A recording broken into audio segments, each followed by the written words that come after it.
Hey there, everybody, and welcome back to another episode of the Lazy Girl's Guide to Podcasting with me, Verity. I'm always start off my episode saying I'm really excited, but I am really excited. We're recording another podcast episode. What's not to be excited about? But for episode 102, which is so exciting. It is. Bear with me on my excitement. But episode 102 of the Lazy Girl's Guide to Podcasting, we are talking about what I have learned in over 100 episodes of podcasting. And we're well over 100 episodes at this stage, because even though we are on episode 102 for this particular podcast, before I started Lazy Girl's Guide to Podcasting, I had a previous podcast which is called The Confident CEO, and that podcast got to nearly 70 episodes, I want to say, before I felt that the podcast had kind of run its course and I didn't feel like I was adding anything new to the conversation. So I decided to take a hiatus on it, which has kind of turned into a long-term pause. But anyway, if you are new to this podcast, it is amazing to have you here. Welcome. Make sure that you hit follow, subscribe, whatever the button tells you to do on whichever platform you're listening to. You'll be following us on Apple Podcasts, I think it is. You'll be subscribing on YouTube, whatever it is, you know what I mean? Just hit that button so that when the new episodes come out, you are ready for them. And for those of you who this is not your first episode, welcome back. It's amazing to have you here. So without further ado, we are cracking on with 10 things that I have learned in over 100 podcasts, 100 episodes. Apparently, in over 100 episodes of podcasting, I haven't learned how to talk yet, but what I have learned in over 100 episodes of podcasting. So the first thing is that podcasting has no rules. And you might be like, oh, Verity, that just doesn't make any sense. But it's so true. You can literally podcast about anything and nobody is going to tell you that you can't podcast about that thing.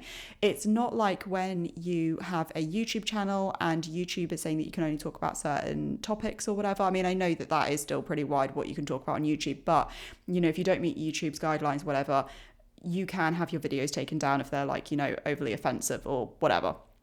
But there are just no rules in podcasting. Equally, there's no rules in like the format of your episode, the format of your podcast.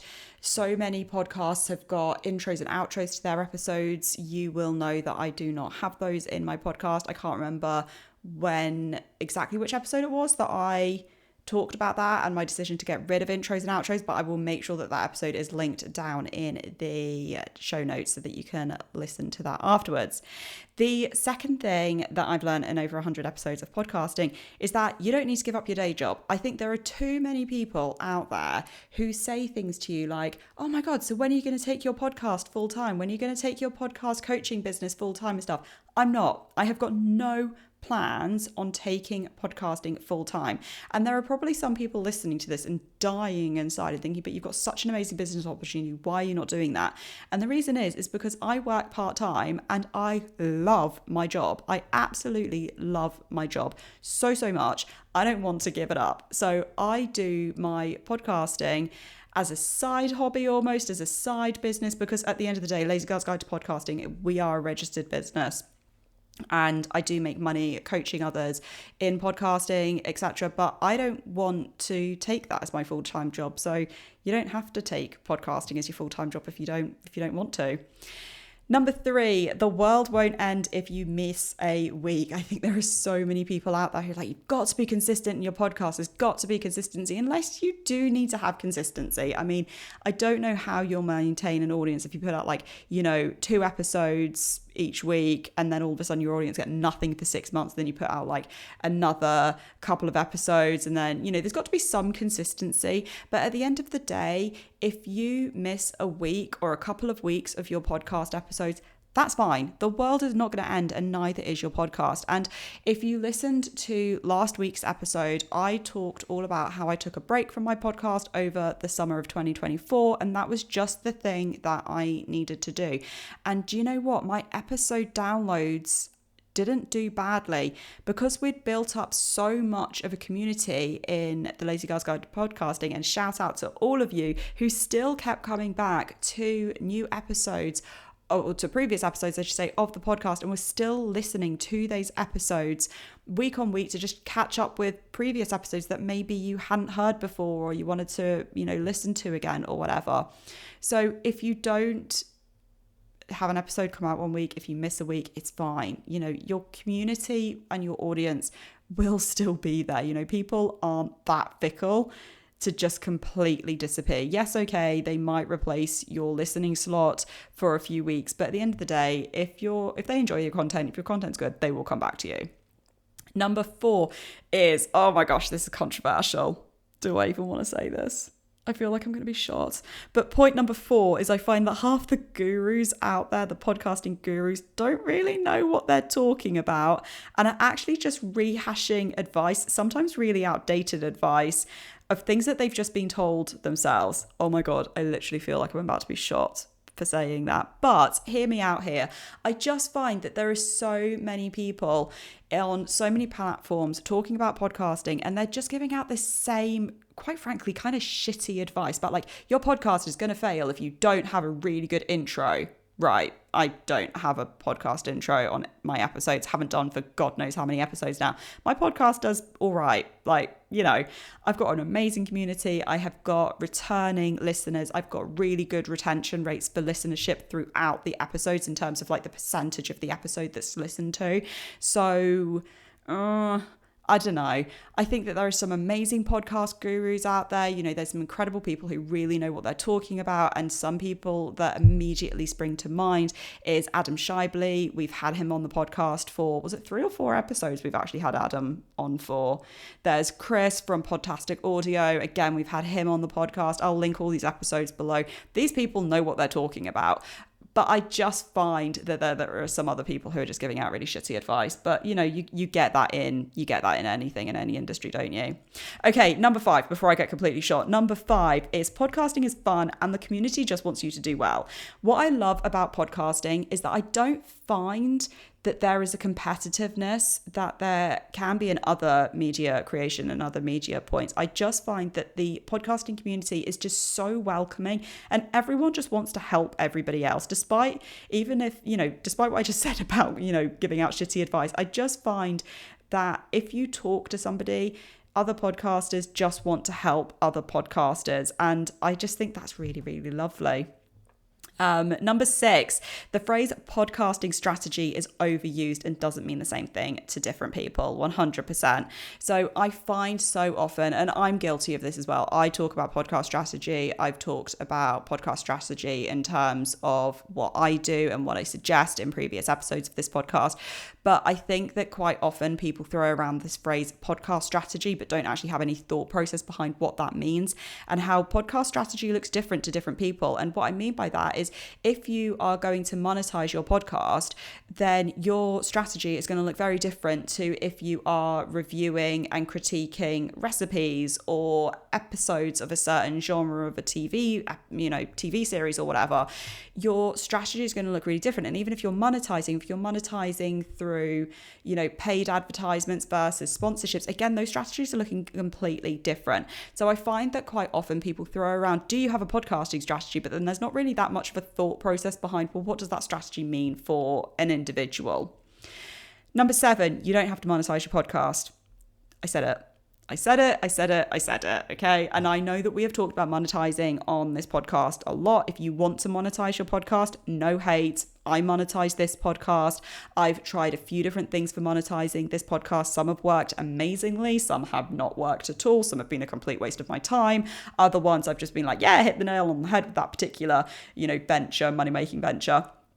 But fundamentally, if you do not want to monetize your podcast or you have no drive to, whatever, you don't have to.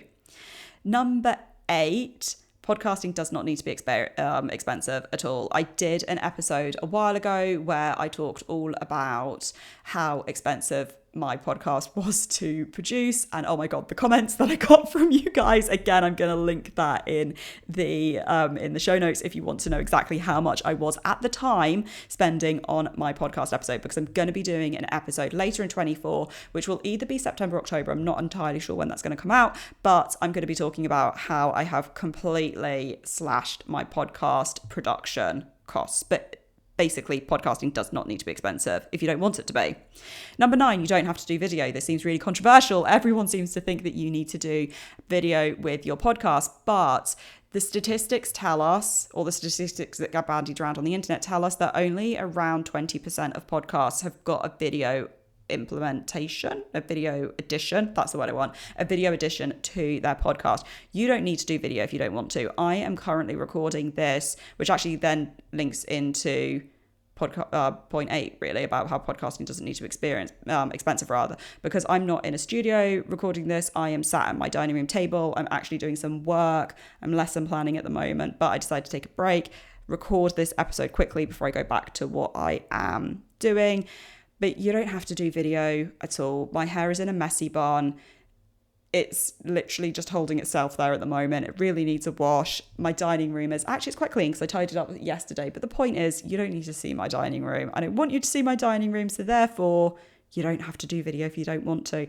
And it probably won't affect the download rates to this video, to this episode anyway. And number 10 is a successful podcast varies depending on who you are talking to. And I feel that this kind of links back to point 6, where I was talking about podcasting strategy, where people talk about what you have to do in order to have a successful podcast. And I did an episode 6, so that's crazy to think that was nearly 100 episodes ago. Wow.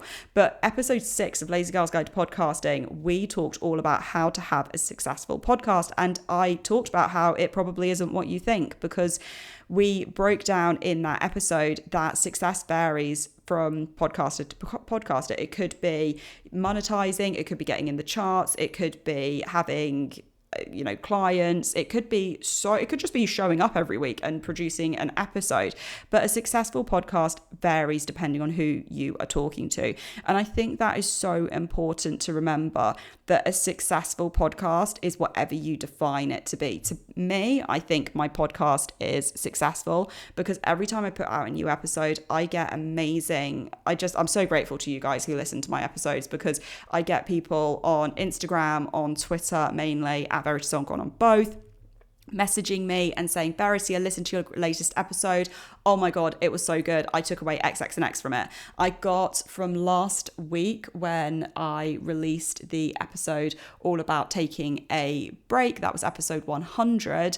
I got so many messages on LinkedIn. I don't tend to get that many messages on LinkedIn, but I got so many messages on LinkedIn just from people saying, oh my gosh, there's not enough people talking about this kind of thing. You've got to take more of a break, and it's so important for you. And thank you for just being so honest and sharing your journey. So, as I said, success for your podcast depends on who you talk to, who you are, and what your goals are for your podcast as well.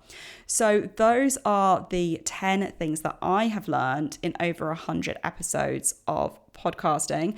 I want to know, regardless of how many episodes you have or have not produced, recorded, whatever, up to this point, I would love it if you could get in contact with me at Verity Sangan on Twitter, on Instagram, and on, what's the other one I just said? LinkedIn, and send me a message. Let me know, what are the biggest things that you have learned in however many episodes of podcasting that you have done. I would love to hear that.